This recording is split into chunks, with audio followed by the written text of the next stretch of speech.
Tonight is the 21st of August, and this is the second night we're talking the Sutta Nipata. Now we come to chapter 2, Culavagga, minor chapter. The sutta is Ratana Sutta. This Ratana Sutta is also found in the Khuddaka Pata of the Khuddaka Nikaya. This is one of the protections. Whatever beings are assembled here, whether terrestrial or celestial, let all such beings be happy. Let them moreover attentively listen to what is said. Therefore, O beings, do you all pay attention, diffuse loving kindness towards mankind, who day and night bring offerings to you. Protect them, therefore, with earnestness. Whatever treasure there be either here or elsewhere, or whatever precious jewel is in the heavenly worlds, yet there is none comparable to the Tathagata. This precious jewel is in the Buddha. By this truth may there be peace. The sage of the Sakyans is of a tranquil mind. Realize that cessation which is passionless, immortal and excellent. There is nothing equal to that state. This precious jewel is in the Dhamma. By this truth may there be peace. The Supreme Buddha prays pure meditation, which gives instantaneous results. There is nothing equal to that meditation.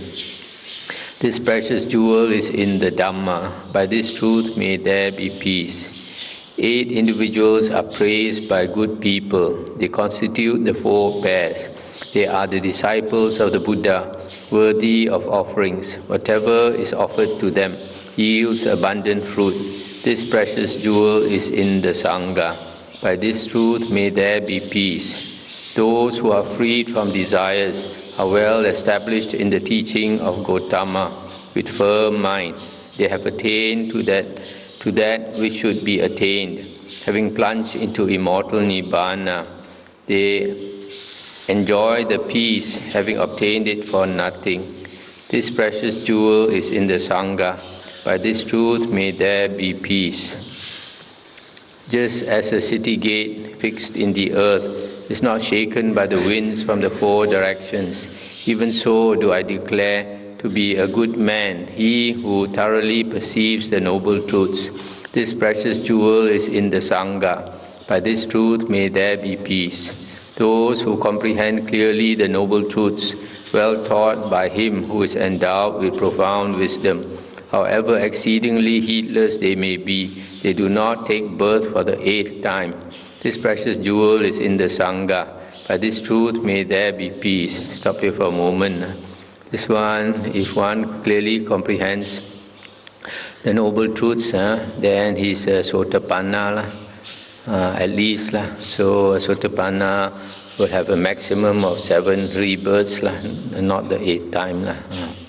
3 conditions are forsaken by him at the instant of acquisition of seeing dasana, namely identity view, doubt,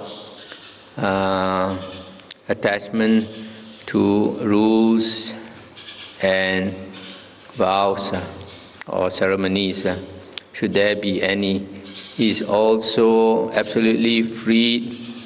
Here it says 4 states of misery, there should be 3, and is incapable of committing the 6 crimes. This precious jewel is in the Sangha. By this truth may there be peace. Stop here for a moment. So again you can see here this later addition. Originally 3 states, 3 woeful planes of existence. Now they say 4 because of the adding the Asura. And then actually there should be 5, the most heaviest crimes. But here they say 6. They added 1 more, is upholding wrong views. The first 5 is purposely injuring Buddha till blood flows. Then killing an Arahant. Then killing mother. And 4th, killing father. And 5th, dividing the Sangha. Whatever evil deed he commits, either by his body, speech or mind, is incapable of concealing it, for it has been said that such an act is impossible for one who has seen the path. This precious jewel is in the Sangha. By this truth may there be peace. As a clump of trees whose tops are blossoming during the first heat of the summer months, so the sublime Dhamma leading to Nibbana was taught for the highest goal. This precious jewel is in the Sangha. By this truth may there be peace. The Excellent One, knower of the excellent, giver of the excellent, and bringer of excellence, has expounded the excellent Dhamma. This precious jewel is in the Buddha. By this truth may there be peace. With the old extinct, nothing new to be reproduced, the mind detached from future birth, they have destroyed the seeds of existence. Their desires do not spring up again, and those wise ones go out even as this lamp. This precious jewel is in the Sangha. By this truth may there be peace. Whatever beings are assembled here, whether terrestrial or celestial, let us salute the Buddha. The Tathagata is honored by gods and men. May there be peace. Whatever beings are assembled here, whether terrestrial or celestial, let us salute the Dhamma. The Tathagata is honored by gods and men. May there be peace. Whatever beings are assembled here, whether terrestrial or celestial, let us salute the Sangha. The Tathagata is honored by gods and men. May there be peace. So this Ratana Sutta we often chant, but in the Thai tradition we chant only 6 paragraphs, 6 verses. But here there's how many? 17. This is Sri Lanka, and they chant 16, 17. So this is a protection, parita, that people like to chant for their hoping for peace. Now we come to one of the important suttas, this 2.2 Amaganda Sutta. This Amaganda Sutta, the Buddha related, actually concerns his previous teacher, the Buddha Kassapa. Our Bodhisattva, according to the suttas, only met one Buddha, not 24 Buddhas, as later books say. This ascetic Tissa, he was not happy with the Buddha Kassapa for eating meat. You can see from this sutta, quite a number of external ascetics, they are vegetarians, but not the Buddha and the monks. So the Tissa says, millet, singular beans and peas, edible leaves and fruits, the fruit of any creeper, the virtuous who eat these obtain justly, do not tell lies out of sensuous delight. O Kassapa, you who eat any food given by others, which is well prepared, nicely arranged, pure and appealing, he who enjoys such food made with rice eats stench, meaning rotting flesh. O Brahmana, although you say that the charge of stench does not apply to you whilst eating rice with well-prepared fowl, yet I inquire the meaning of this from you. Of what kind is your stench? Up here for a moment. So you see, because the Buddha and his disciples, they have a very good reputation because they keep their precepts very pure and they practice very well. So they get a lot of offerings, very good food, various types of food. And then this external ascetic Tissa, he blamed the Buddha for that, for enjoying his food. But this one is not a person's choosing, depending on our karma, whether we get good food or not so good food. It all depends on our karma. So here he says the Buddha eats stench, but the Buddha says this is not stench. So he asked the Buddha to explain what type of stench is yours. The Buddha Kassapa said, taking life, beating, wounding, binding, stealing, lying, deceiving, worthless knowledge, adultery, this is stench, not the eating of meat. In this world, those individuals who are unrestrained in sensual pleasures, who are greedy for sweet things, who are associated with impure actions, who are of nihilistic views, that means annihilationist, crooked, difficult to follow, this is stench, not the eating of meat. In this world, those who are rude, arrogant, backbiting, treacherous, unkind, excessively egoistic, miserly, and do not give anything to anybody, this is stench, not the eating of meat. Anger, pride, obstinacy, antagonism, deceit, envy, boasting, excessive egoism, association with the immoral, this is stench, not the eating of meat.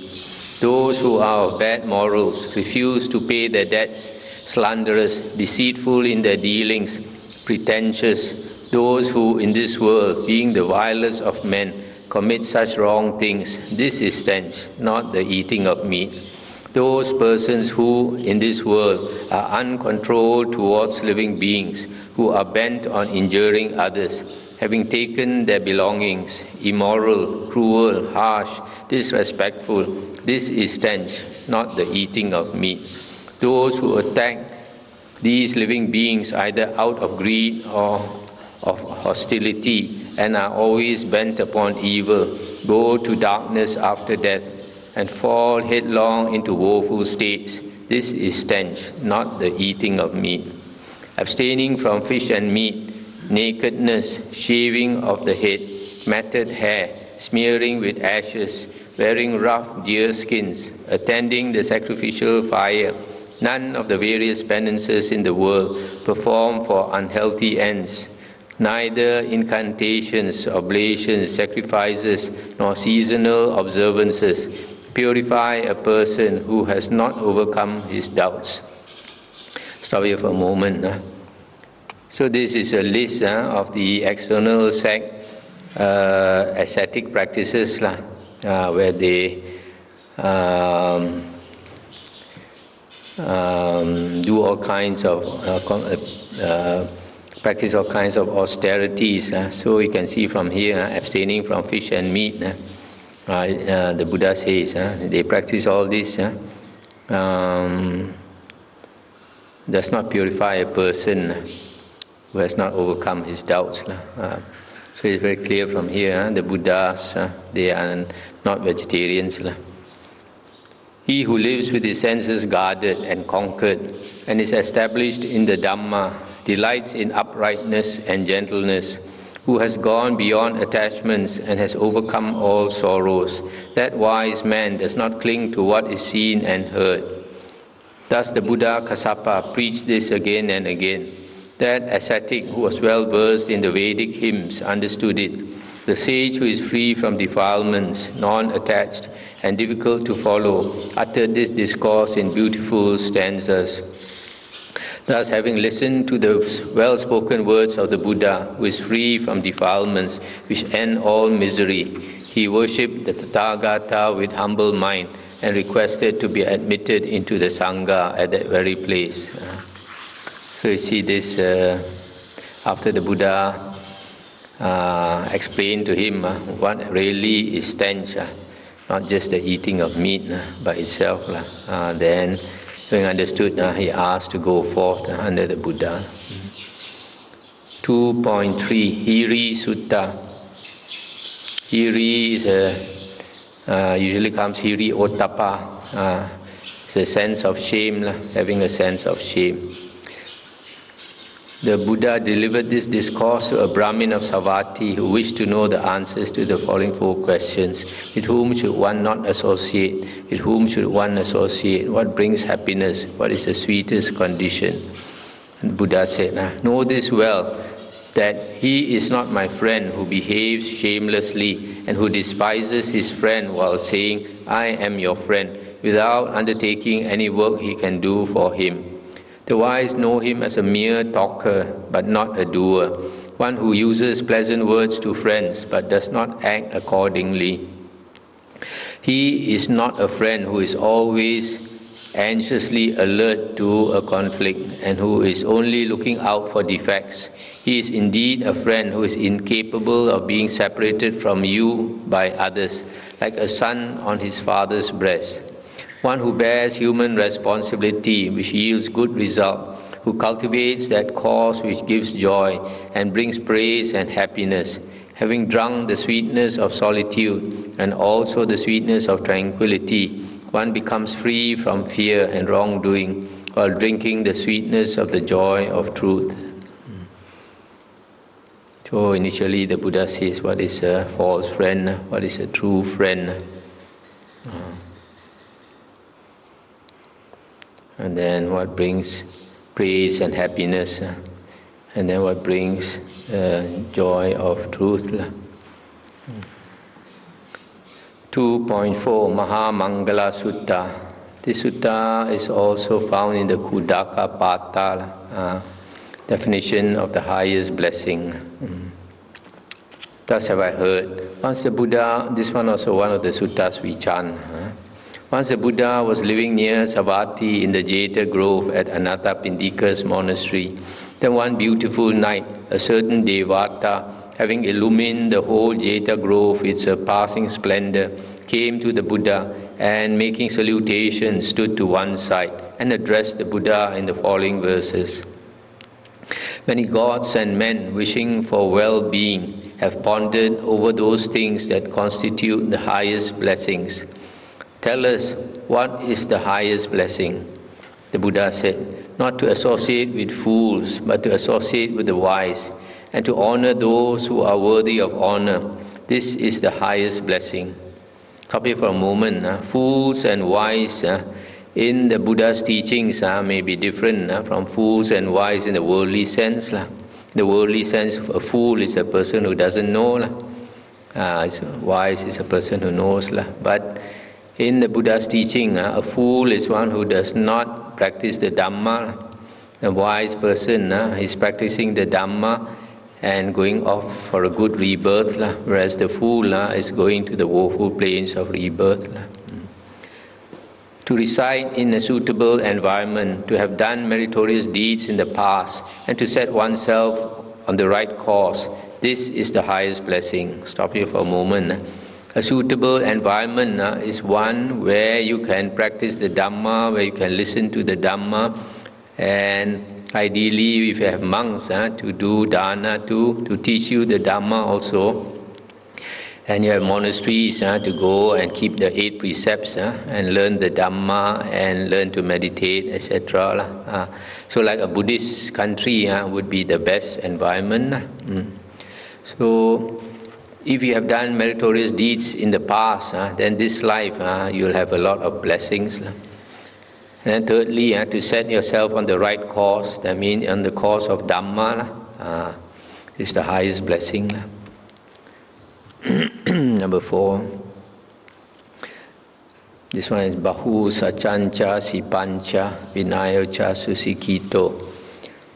Bahu Sachancha is much learning. Satcha is truths. Bahu is much truths. Much learning of the truths. Sipancha is knowledge. Some people say knowledge of a craft. It's just knowledge. Highly trained in discipline and pleasant speech. This is the highest blessing. This much learning is very important. Much learning of the Dhamma. If you learn the Dhamma much, then you know how to conduct yourself. You know how to lead a skillful life. And you won't regret at the end of life. A lot of people, they don't know the Dhamma, and then they don't practice according to the Dhamma. At the end of life, most people, they regret they didn't do a good job of their life. Then Sipancha, knowledge, can be knowledge of the craft or general knowledge. Nowadays, we need knowledge because this is a very dangerous world. We eat also have to eat wisely, otherwise you get cancer, and then we live also have to live wisely. Associate with friends also have to associate wisely. Otherwise, especially girls, they make friends with wrong people, especially wrong boyfriends, and the boyfriend might even sell them off. And then train in discipline and the Vinaya, and the precepts, and pleasant speech. Supporting one's father and mother, cherishing wife and children, and unconflicting occupation. This is the highest blessing. Supporting father and mother, we know, cherishing wife and children, the family, and unconflicting occupation. That means your job, your livelihood. You don't have conflicts with other people. It's a peaceful job, not like some occupations. You have to have a lot of conflicts. Then Dhanancha, this is generosity, dutiful conduct, helping relatives, and blameless actions. This is the highest blessing. Generosity, we know, dana, dhanancha, chariyacha, nyatakanancha, sanghaho, anavajjani, kammani, blameless action. That means our kamma is blameless. Ceasing and abstaining from evil, abstention from intoxicating drinks and drugs, and diligence in virtue. This is the highest blessing. Abstaining from evil means keeping the precepts, then abstention from intoxicants, and practicing the virtues, moral conduct. Reverence, humility, contentment, gratitude, and timely hearing of the Dhamma. This is the highest blessing. Reverence, knowing how to give respect to those worthy of respect, and then practicing humility, practicing contentment. Contentment is very important because a lot of people are not happy because they are not contented. If you are contented, then whatever we have, we are contented with. You don't feel you are lacking anything. But if you are not contented, you might even be a millionaire, but you're still not happy. Having gratitude also is a good quality, and hearing the Dhamma. Forbearance, obedience, association with exemplars of the Dhamma life, and participation in religious discussions. This is the highest blessing. Sometimes people say patience or forbearance. Obedience, and then association with those who practice the Dhamma, and discussion of Dhamma also very important, because sometimes you listen to Dhamma or you read the books, certain things you don't understand. When you discuss with other people, there might be those who know more than you, then it will clarify your doubts.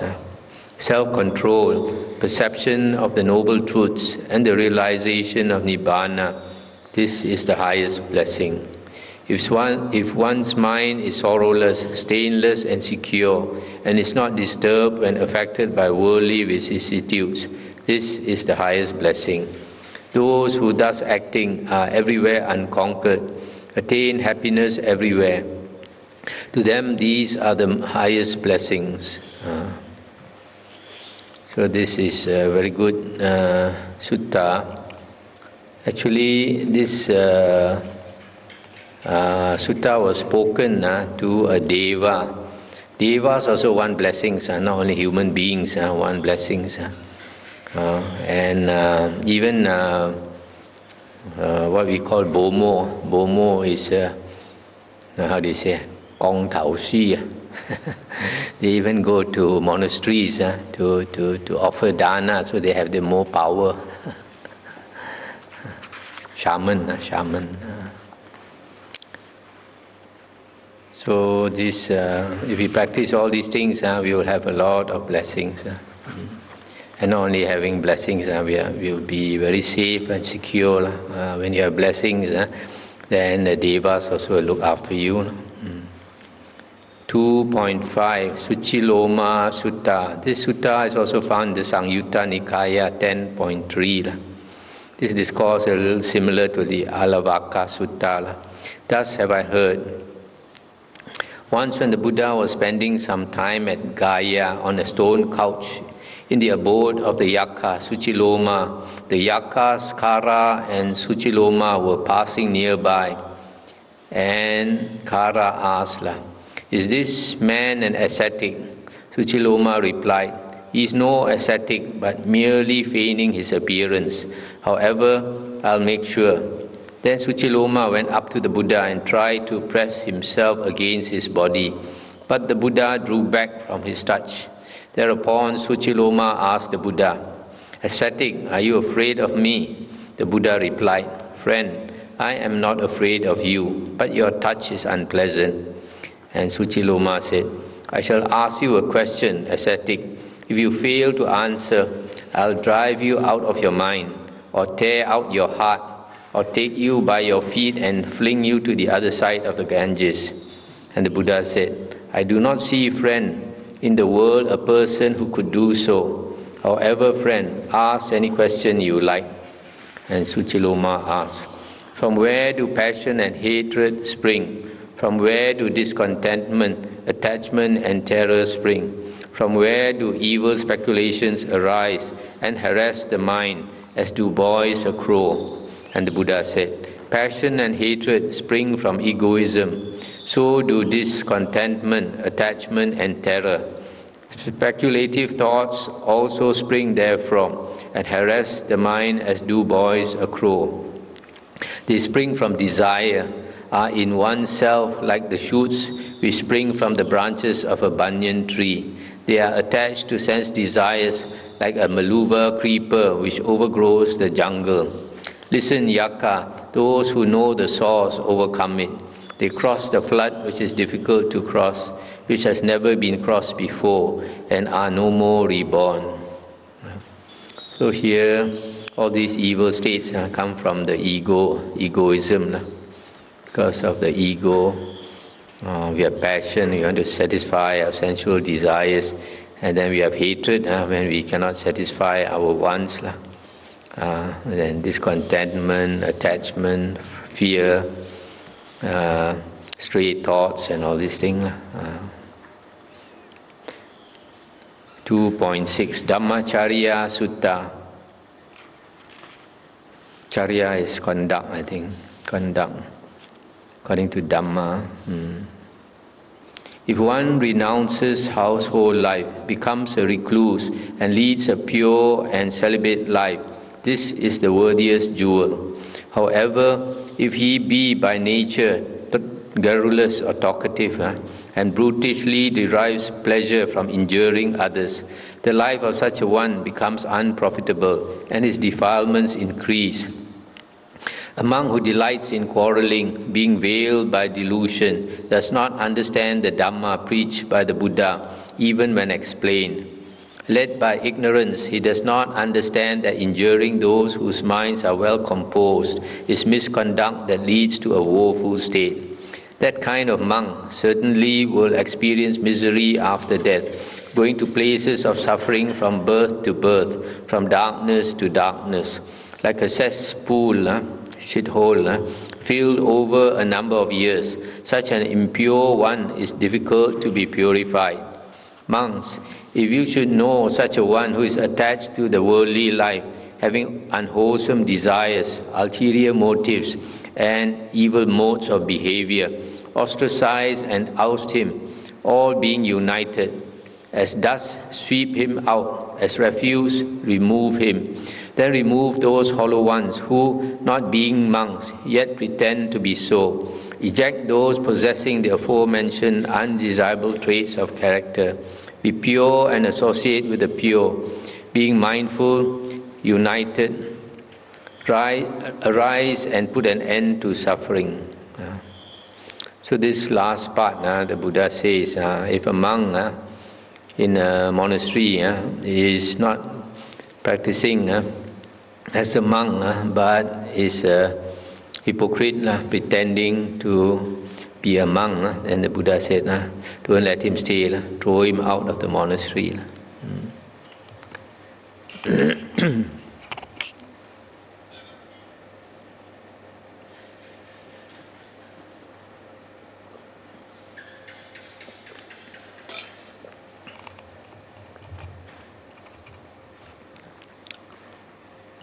7th Sutta, Brahmana Dhammika Sutta.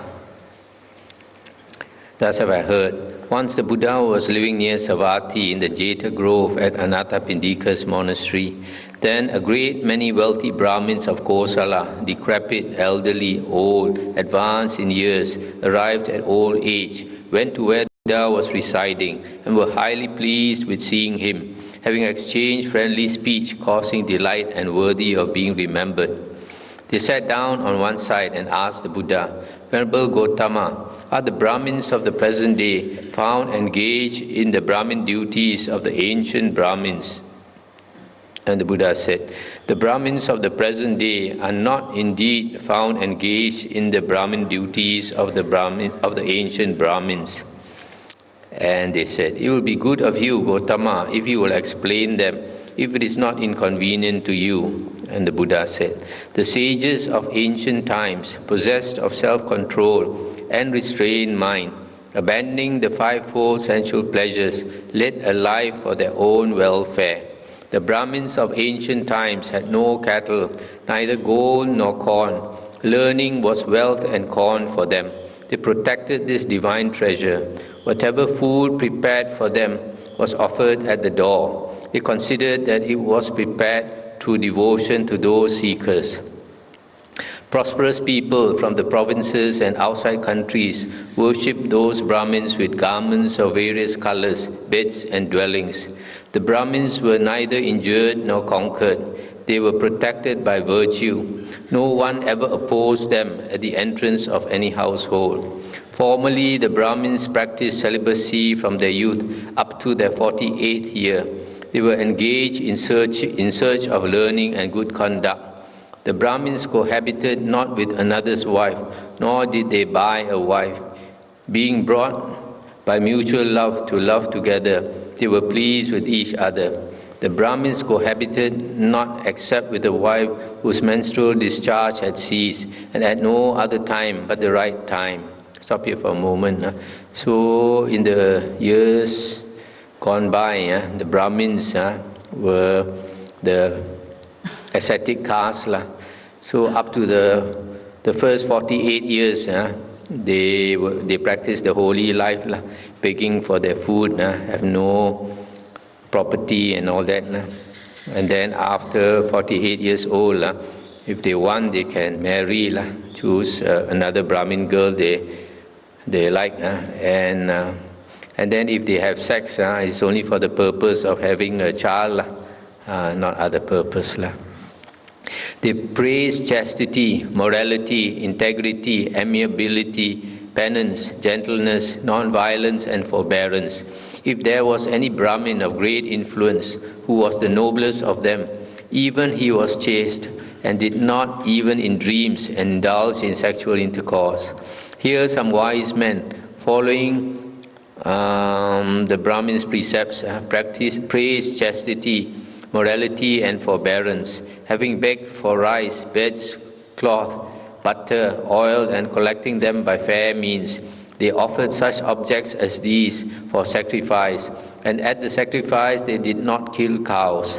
The cows by means of which medicinal drugs are produced are our great friends, like our mother, father, brother, and other relations. They give food, strength, beauty, health. Knowing these benefits, they did not kill cattle. The Brahmins were graceful, large-bodied, handsome and honored, very attentive to their duties and zealous as to what should be done and what should not be done. This community thus prospered happily in the world as long as they lived accordingly. Having seen worthless things such as wealth and well-adorned women, however, there was a change in them. The Brahmins coveted the great enjoyments of men surrounded by herds of cows, groups of beautiful women, chariots with well-trained horses, well-decorated with beautiful curtains, and homes and dwelling places built to good proportion. Composing hymns, they then approached the king, Khuddaka, and said, "You are possessed of manifold wealth. Offer us your vast riches. Offer us your immense wealth." Then the king, the lord of chariots, persuaded by the Brahmins, performed freely in the horse sacrifice, the human sacrifice, the water rites, and the sacrifice of liquor. Having performed these sacrifices, he gave wealth to the Brahmins. Stop it for a moment. So the Brahmins taught him how to do the sacrifices to heaven so that can get a lot of blessings. And then after that, he gave them a lot of things. Cattle, beds, garments, adorned women, well-made chariots drawn by noble horses, and covers of various embroidery, beautiful houses, well planned into apartments, filling these with various kinds of grain. Thus gave this wealth to the Brahmins. And they, having thus received wealth, desired to hoard. And being overwhelmed by covetousness, their greed increased. They composed hymns and again approached Khuddaka, the king. Like water, earth, gold, and corn, even so are the cattle, for they are the necessary appendage of living beings. O sacrifice as your wealth is immense, sacrifice as your riches are vast. Then the king, the lord of chariots, persuaded by the Brahmins, caused to be killed many 100,000 cattle in sacrifice. Neither with their legs nor with their horns do the cows hurt anybody, being obedient like lambs and yielding jars of milk. The king, seizing them by the horns, had them killed by a sword. Then the gods, ancestors, Indra, Asuras, and Rakshasas, cried out as the sword fell on the cows, "This is unjust." In ancient days there were only 3 diseases: desire, hunger, and decay or sickness or aging. But owing to the killing of animals, these sprang to 98. This old injustice has come down. The innocent cows are killed. The sacrificing priests have fallen from virtue. Thus this ancient mean practice is censured by the wise. Wherever such a practice is seen, people blame the sacrificing priests. Thus, dutiful conduct being destroyed, the workmen and traders were divided. The warriors were also widely separated. The wife disregarded her husband. The warriors, Brahmins, and others who protected their caste, disregarding their caste, came under the influence of sensual pleasure. It being thus spoken, the Brahmins of great wealth said to the Buddha, "It's amazing, Venerable Gotama. It is wonderful, Venerable Gotama." Just as if one might raise what had been overturned, or reveal what had been hidden, or point out the way to him who has gone astray, or hold up a lamp in the dark so that those who have eyes may see objects. So likewise has the truth been explained by the Venerable Gotama in various ways. Therefore we take refuge in him, his Dhamma and his Sangha. May the Venerable Gotama accept us as lay followers who henceforth have taken refuge in him for the rest of our lives. So you see the Buddha, because he is able to see the past. So these Brahmins also don't know how the Brahmins are supposed to behave, to conduct themselves, the duties of a Brahmin. So the Buddha explained in detail. The 8th Sutta, Nava Sutta. That man should venerate him from whom he learns the Dhamma, as the gods venerate Indra. The learned person, thus being venerated, being pleased with the disciple, makes the Dhamma manifest. Having paid attention to it and considered it, the wise man, putting the Dhamma into practice, becomes learned, intelligent and accomplished, and being vigilant, he associates with such a teacher. One who follows an inferior and foolish teacher who has not realized the meaning and who is jealous approaches death without comprehending the Dhamma and unrelieved of doubt. As a man who has fallen into an overflowing river with deep water and a rapid current, carried away by a swift-flowing current, how can he help others to cross it? Even so, he who has not comprehended the Dhamma, has not paid attention to its meaning, as expounded by the learned, being himself without knowledge, how can he make others understand? As one who, having boarded a boat firmly equipped with oars and a rudder, and knowing the method, is skillful and wise. By means of it, he causes many others to cross over. Even so, he who has attained knowledge and has a well-trained mind, who is learned and unmoved, clearly knows he can help others to understand, who are attentive to listen and ready to comprehend. Therefore, one should surely associate with a good man who is wise and learned. He should know the meaning and practice accordingly, and gaining understanding of the Dhamma will attain happiness. So this sutta is telling us to follow a good teacher, not a foolish teacher, and to practice what has been learned. Also here it says, it gives a simile. As a man who has fallen into an overflowing river with deep water and a rapid current, carried away by a swift flowing current, how can he help others to cross it? So we got to help ourselves before we can help others. Don't be like some of the people nowadays. I want to walk the Bodhisattva path. I want to help everybody, but they don't get rid of their defilements. They don't want to practice really the spiritual path. And if you practice, they say you are selfish. Just want to help yourself without instead of helping everybody. But the Buddha's teaching is that you got to help yourself first before you can help others. There's another simile in the suttas. The Buddha said, a man in the mud cannot pull another person out of the mud. You have to get out of the mud before you can pull another person out of the mud. The ninth sutta, Kim Sila Sutta. A man of what character, Sariputta asks, a man of what character, of what conduct, by performing what actions will be well established and will attain the highest well-being. And the Buddha said, let him be one who honors his elders, who is not envious, knows the right time for seeing the teacher, knows the right moment to listen attentively to the discourses well preached by him. Let him go to the presence of his teachers at the right time, be obedient, discarding obstinacy, stubbornness. Let him remember and practice the teaching, self-restraint and virtue. One who rejoices and delights in the Dhamma and who is well established in it. One who does not speak in opposition to the Dhamma. One who refrains from unprofitable conversation.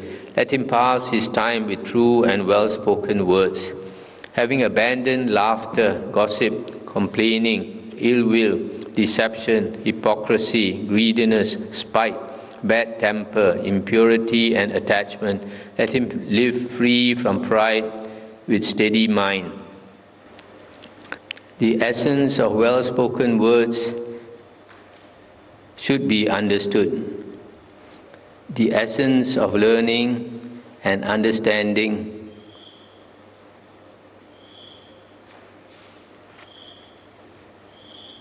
is concentration. Here, the essence of learning and understanding is concentration of it, or learning when understood is the essence of concentration. The wisdom and learning of a man who is hasty and negligent do not increase.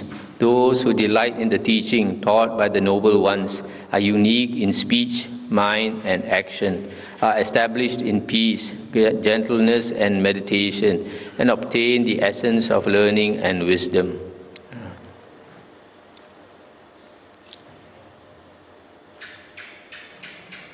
So basically, to learn the Dhamma well and to be obedient and not to practice the unwholesome things like laughter, gossip, complaining, etc. Next sutta is 2.10, Uttana Sutta. It's an urgent exhortation to exert effort. Arise, sit up. What advantage is there in your sleeping? What sleep is there to those who are afflicted by disease, pierced by the arrow of suffering? Arise, sit up. Train yourselves resolutely to attain peace. Do not let the king of evil, knowing you are negligent, delude you and place you under his control. Overcome this craving to which gods and men remain attached and seek pleasure.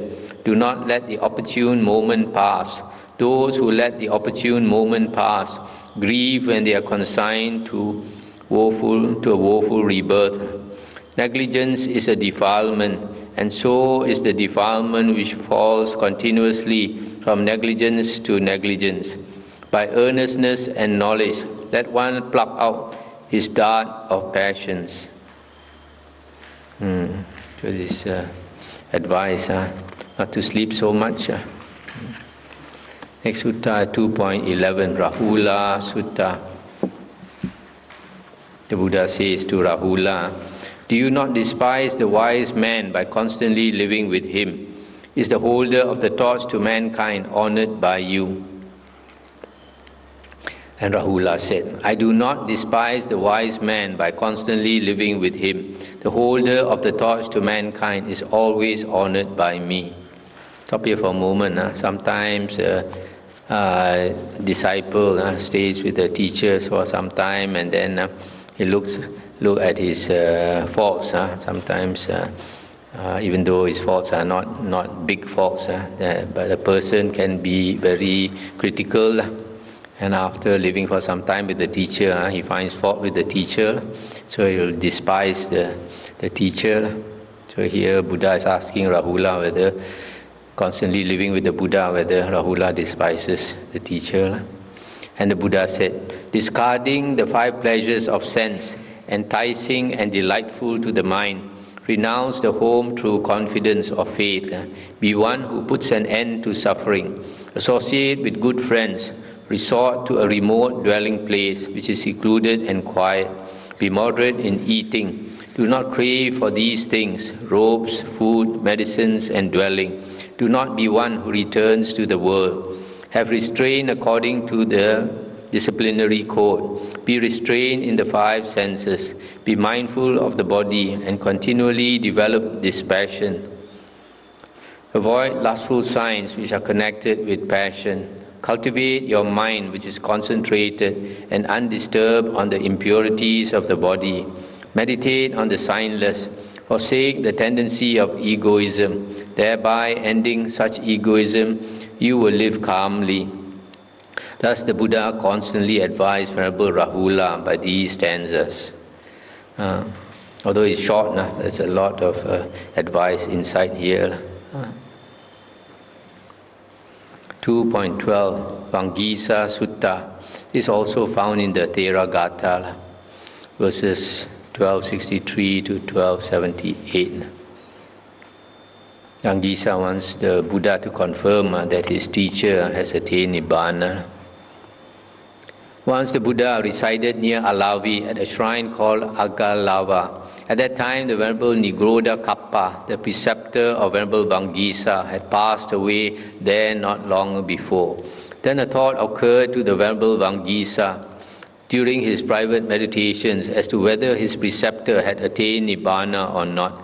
Then rising from his retirement in the evening, Venerable Vangisa approached the Buddha with due respect and questioned thus, we ask the Buddha of great wisdom, the remover of doubts in this world, the well-known monk, possessor of glory and peaceful mind, who died at Agalava.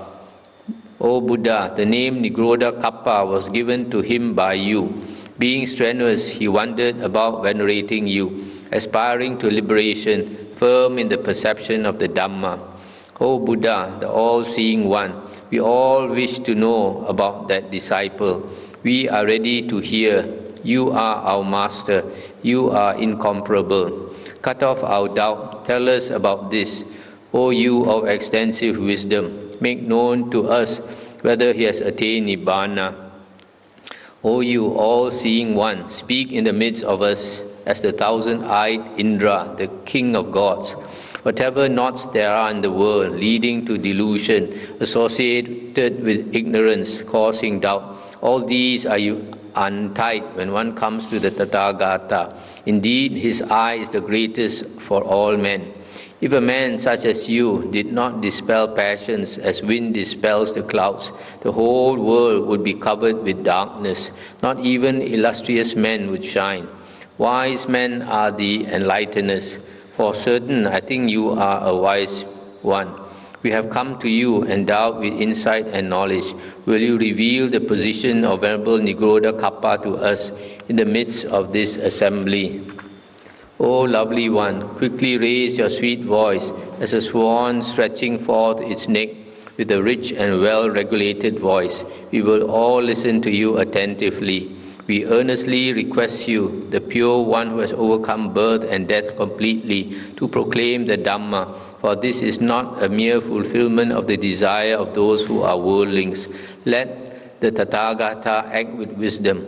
The explanations from you who are endowed with guileless wisdom have always been accepted. This final folding of hands is well raised. O Supreme Sage, do not keep us in ignorance. Knowing thoroughly the teaching of the Noble Ones, O you who are of untiring energy, do not leave us in ignorance. As one suffering from heat in the hot season longs for water, we long for your words, so please shower your words of wisdom. If Venerable Nigoda Kappa led a holy life, was this fruitful? Did he attain Nibbana with residue left behind? How was he liberated? That we long to hear. And the Buddha said, he cut off the desire for nama rupa, mentality and materiality in this world, which was Mara's stream flowing for a long time. He has crossed completely all births and deaths. Thus said the Blessed One, the chief of the five. Stop here for a moment. This nama rupa is mentality and materiality. And nama rupa in the suttas is the counterpart of vijnana. When vijnana, consciousness arises, nama rupa automatically arises, and when vijnana ceases, nama rupa also ceases.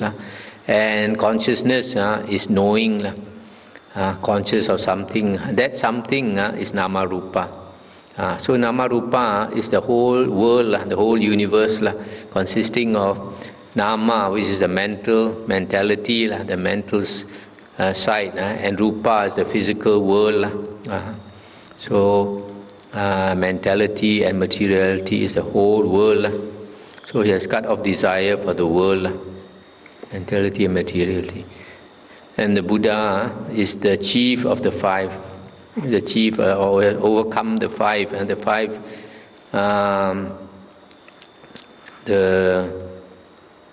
probably the commentary says it's the five senses, but it can also be the five aggregates. Has overcome the five aggregates, chief of the five aggregates. And this monk Vangisa said, you are the noblest of the great sages. Hearing your words, I am pleased. My inquiry has not been in vain. The Buddha did not delude me. The Buddha's disciple was one who acted as you said. He has cut asunder the outspread and strong net of deceitful Mara. O Blessed One, the Venerable Nigoda Kappa saw the source of grasping and certainly crossed the realm of death, so difficult to cross.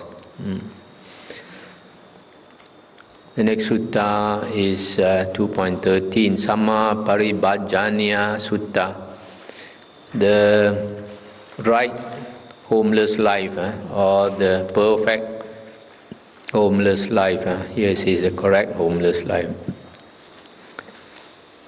Somebody asked the Buddha, I asked the sage of great wisdom who has crossed the flood of existence and gone over to the other shore, who has attained Nibbana and is steadfast, how should a monk properly lead a homeless life after going forth from the household life and having repelled the sense desires? And the Buddha said, in whom belief in the efficacy of omens like shooting stars, dreams and signs is destroyed, that monk who has avoided the resulting consequences would properly lead a homeless life. Let the monk give up the desire for sense pleasure, either earthly or heavenly, and passing beyond existence and understanding the teaching, he would properly lead a homeless life.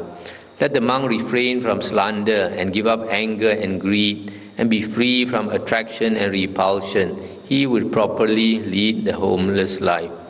Having given up what is pleasant and unpleasant, grasping at nothing, not dependent upon anything, being free from the fetters, he would properly lead the homeless life. Not seeing any value in material belongings, removing strong desire for grasping objects, Being one who is unattached and who is not led by others, he would properly lead the homeless life.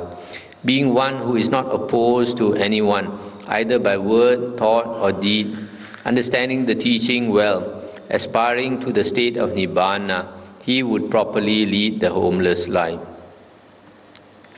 The monk who did not become elated, thinking, the people respect me, and when abused did not feel ill will, and receiving food from others did not become exhilarated, he would properly lead the homeless life.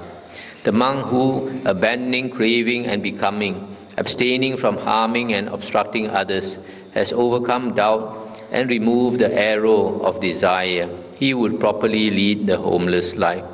The monk who, knowing what is suitable for himself, would not hurt anyone in the world, realizing the teaching as it really is, he would properly lead the homeless life. He in whom there are no latent evil tendencies whatsoever, and all the roots of evil have been destroyed, who, overcoming desires, has freed himself from them, he would properly lead the homeless life. One whose asavas are destroyed, who has abandoned egoism, who has completely escaped from the path of passion, who is restrained, emancipated, and steadfast, he would properly lead the homeless life. One who is confident, learned, who sees the path leading to Nibbana, a wise man who does not take sides with quarreling sects, who has removed greed, anger, and ill will, he would properly lead the homeless life. He who has conquered the defilements, who has torn asunder the veil of evil, who is well disciplined in the teaching, who has gone to the other shore, who is firm and skillful in the knowledge concerning the cessation of volitions, he would properly lead the homeless life. Stop here for a moment. This here it says karma producing tendencies. The Pali word is sankhara, nirodha, cessation of sankhara. Sankhara is usually volition. Volition, as I explained yesterday or the night before, that whenever we want anything, there must be the volition, the intention first.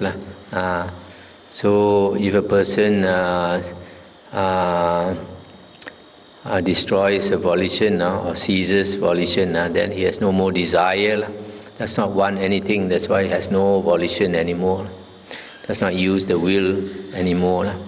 One who has transcended egoistic thought in relation to the past and future, who is of exceedingly clear wisdom, who is released from all sensual objects, he would properly lead the homeless life. Having realized the truth, having understood the teaching, having seen clearly the abandonment of the asavas, by the elimination of all attachments, he would properly lead the homeless life.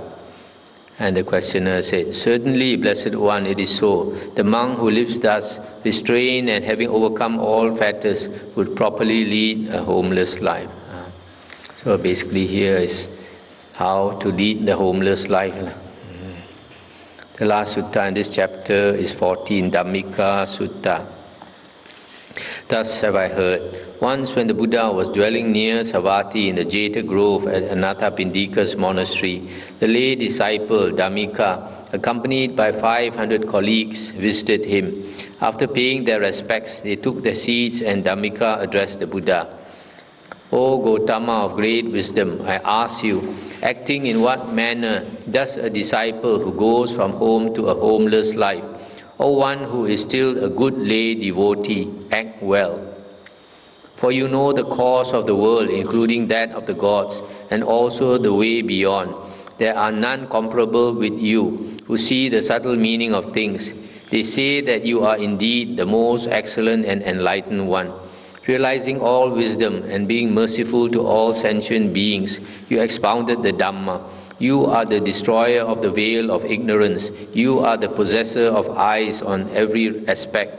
Stainless, you illumine the whole world. The king of elephants, Eravana, hearing you were the conqueror, came near to you. After listening, he made an utterance of delight and went away, saying, excellent. The Yaka king, Vesavana Kuvera, called upon you to ask a question on the Dhamma. When you were so questioned by him, O wise one, you spoke to him, and he also, after listening, was delighted.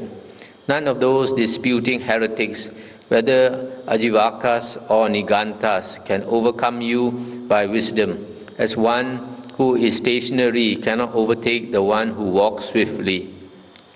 Those disputing Brahmins, whosoever they may be, who are experienced, and others considered to be disputants, all of them expect some explanation from you.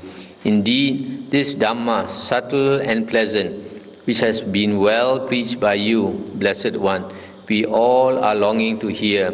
O noble Buddha, will you speak to us when you are requested? Let all these monks as well as lay disciples sitting down together hear the Dhamma realized by the Stainless One, as gods hear the well-spoken words of Indra. So basically he's asking the Buddha to explain the monk and the lay disciple how they are supposed to act well.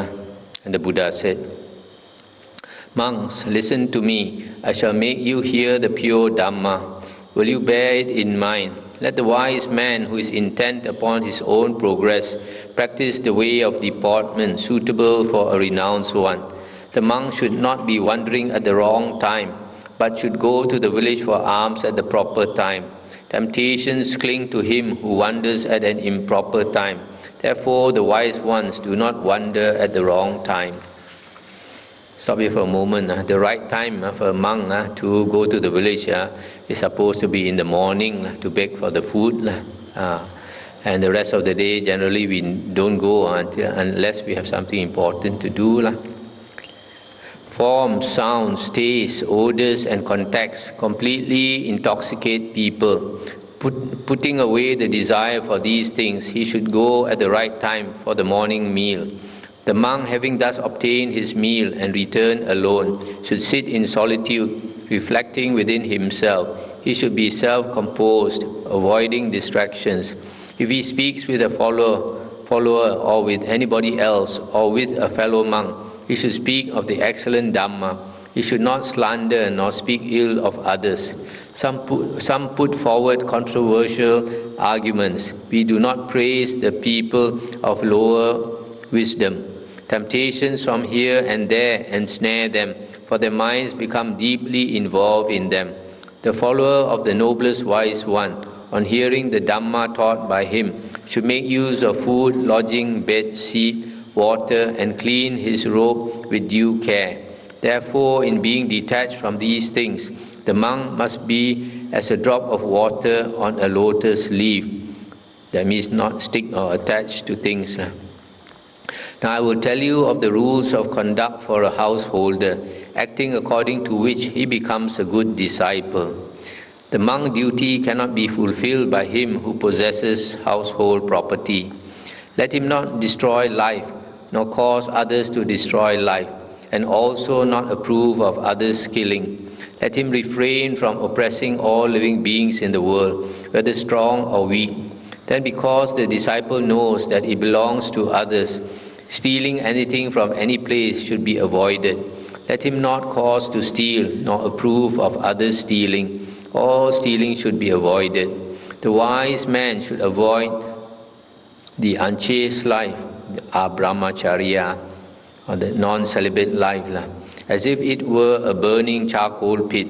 If he is unable to lead a celibate life fully, let him not transgress with another's wife. Stop here for a moment. So even for a lay person, the Buddha says, to lead a non-celibate life, that means not to engage in sex. And if he's unable to do that, then he should only do it with the wife, not with another person's wife.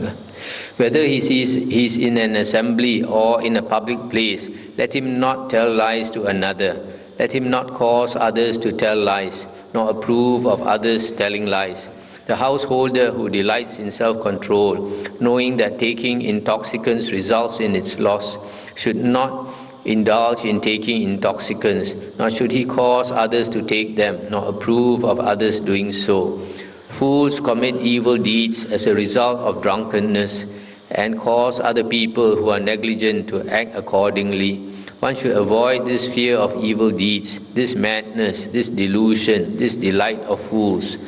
One should not destroy life, should not take that which is not given, should not tell lies, should not be a drinker. He should refrain from all unchastity, should not eat untimely food at night. One should not wear ornaments nor use perfumes. One should lie on a mat spread on the ground. This they call an eightfold sacred observance or fast day, proclaimed by the Buddha, who came to do away with sorrow. Stop it for a moment. This is what we call Pak Kwan Chai, keeping the 8 precepts. Being happy-minded, one should observe this virtue of 8 precepts on the 14th, 15th, and 8th days of the lunar fortnight. Stop it for a moment. This 14, 15, and 8 days. The 8 days refers to what we call the 8th day of the lunar calendar, or the 23rd day of the lunar calendar, of the lunar month. But in India, they observe every 2 weeks. So the 8th day is the 8th. The 23rd also is the 8th day, because they only have this. Let's see. These 2 weeks. So the 14th and the 15th refers to either the 14th, either the 15th. The 15th is the 15th of the lunar month. It can also mean the 30th of the lunar month. Okay, 30th of the lunar month. And then the 14th refers to the 29th of the lunar month, or the 14th, because this is for lay people. For the monks, the 14th and the 15th refers to the 29th and the 30th of the lunar calendar, and also the 15th for the 15th. But for the lay people, 14 can be the 14th of the lunar month or the 29th of the lunar month. And 15 can be either the 15th or the 30th of the lunar month. And the 8th refers to the 8th day of the lunar month or the 23rd day of the lunar month. Then on the following morning, the wise one who has observed 8 precepts should happily provide the Sangha of monks with food and drink in a suitable manner. Let him support his father and mother in a proper manner and also pursue a blameless livelihood. The householder observing these duties with diligence is reborn in the sphere of self-luminant beings. That's the end of the sutta. So here the Buddha is telling how a monk should behave and how a lay person should behave, a good disciple. The Buddha advise lay people to keep the 8 precepts at least once a week. And if possible, every day also keep the 8 precepts for lay people.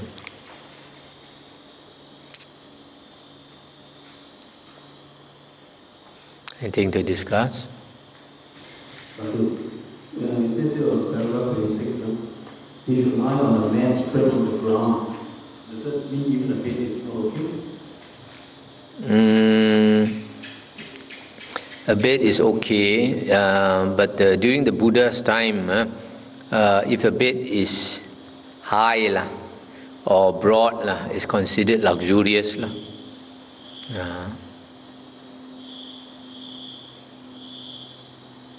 So in the monk's precepts, a monk is not supposed to sleep on the bed where the bottom, the gap is more than 9 inches.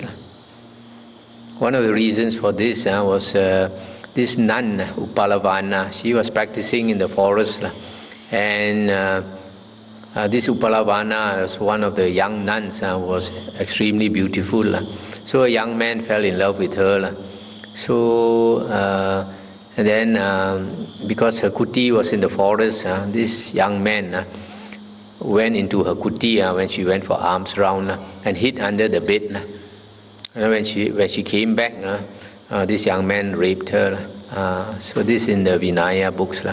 So maybe this is the reason the Buddha says the bed should not, the gap should not be more than 9 inches. Otherwise somebody can go underneath and hide. Certain things considered luxurious during the Buddha's time is not considered luxurious now. As long as you use something which is not considered luxurious, it's okay. If you use a mattress which is 9 or 10 inches thick, that's considered luxurious. Why the Buddha advised lay people to observe 8 precepts on this day, but not other days? There is a reason, because the Buddha says on those Uposatha days, the 8th day of the lunar calendar, the 15th, the 23rd, and the 30th, or if there's no 30th, then 29th day, the devas of the 4 great heavenly kings, they come down to observe human beings. And they see, Kawa is keeping the 8 precepts, very good. Next time he'll be our member.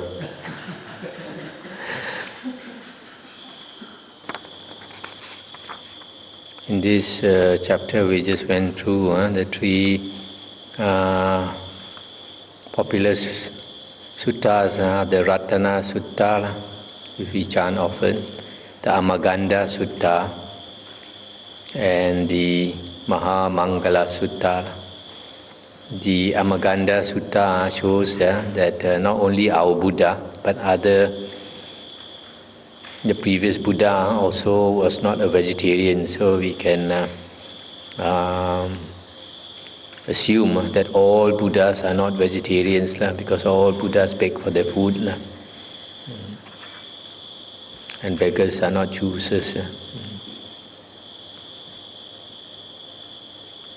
As far as eating meat is concerned, the Buddha says if we eat meat, there must be 3 conditions. You don't see, you don't hear, and you don't suspect. That's what is stated in the Vinaya books. That's all. You don't see, you don't hear, and you don't suspect. So, what is this? What is it that you don't see, you don't hear, and don't suspect? You don't see, you don't hear, and you don't suspect that the animal was purposely killed for you. So if they already killed the animal and they sell it in the market, so when you buy, it's already slaughtered. So you are not buying an animal. As long as you are buying a corpse, it's allowable. If you buy an animal to eat, that is not allowable because somebody has to slaughter it. It's already slaughtered. Then it's allowable. I've written a book called The Buddha's View on Meat Eating. You can look at that. If there are these 3 conditions, the Buddha said, there is no evil karma. It's entirely pure, totally pure. Okay, shall we end here?